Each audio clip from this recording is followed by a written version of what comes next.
Hello guys, welcome back to Yelan app. For today's video, we are going to show you or discuss with you how to make Canva slides with Morph transition. So this is going to be a beginner's guide on how to use it. So if you're interested, let's start our tutorial. So first thing that we need to do here is we need to go to canva.com and just basically log in our account.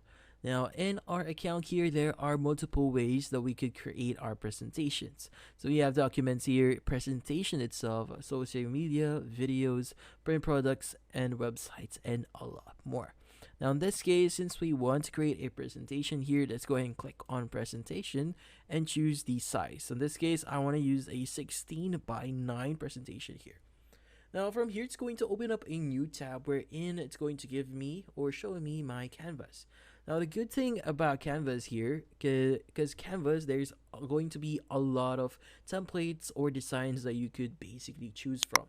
So in this case, unlike PowerPoint, we have more choices regarding designs. But in this case, with PowerPoint, they have this powerful option which is Morph. We also have that in Canva, but not exactly. So I'm going to show you why I'm not sure, but this is how it actually works. So first is we have to edit our first page here.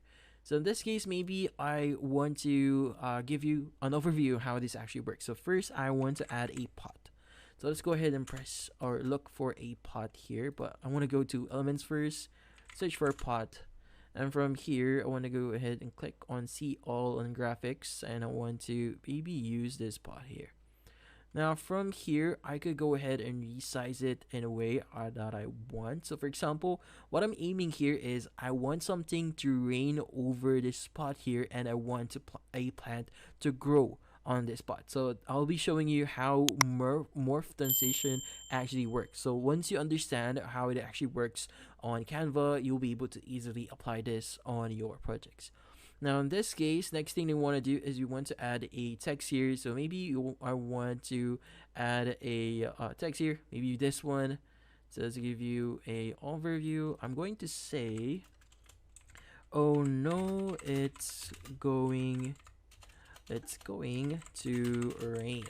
From here we can change the size itself. So let's go ahead and resize this, maybe 100. That's good. Okay, so this one is good.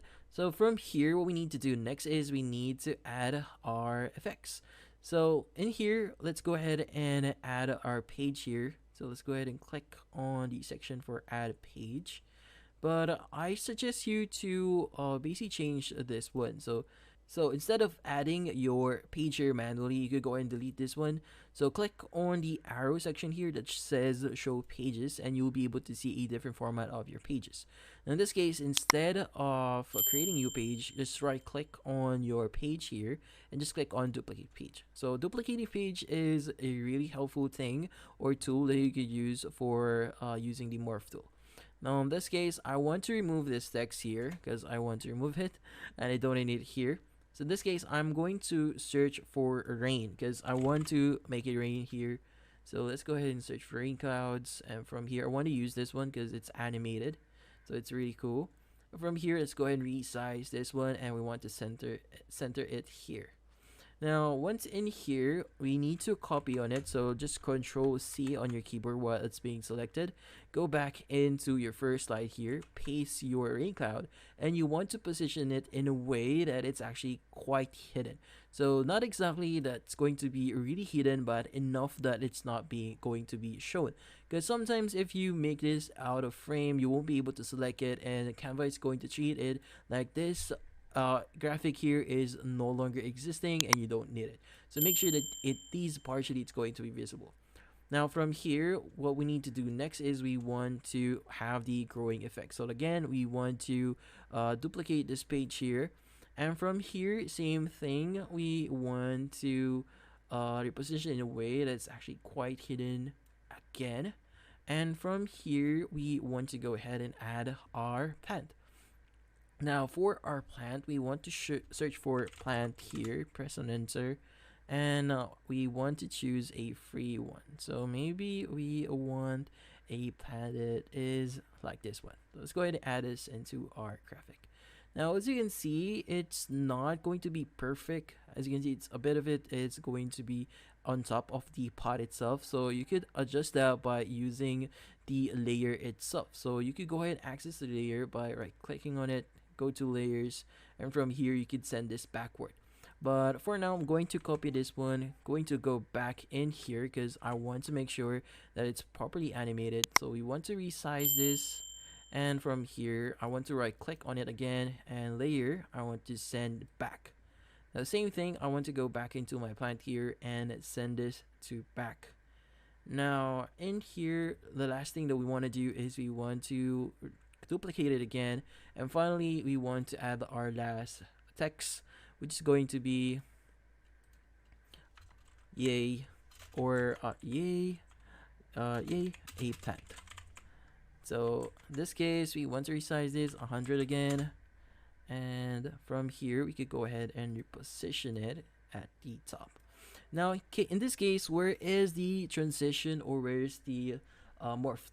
Well, we could actually add that by clicking or repositioning our hand here on the add transition section.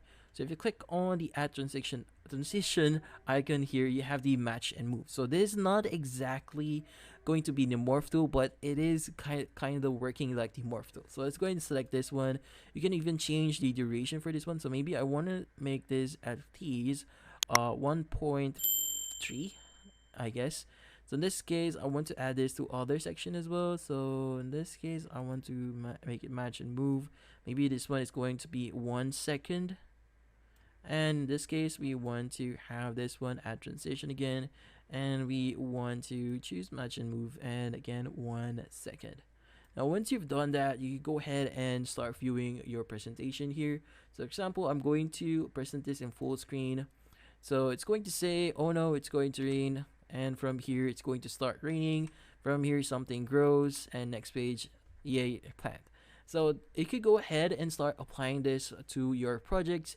So just remember on how it actually works. So depending on where you place your assets, it's going to basically adapt those movements into the next page.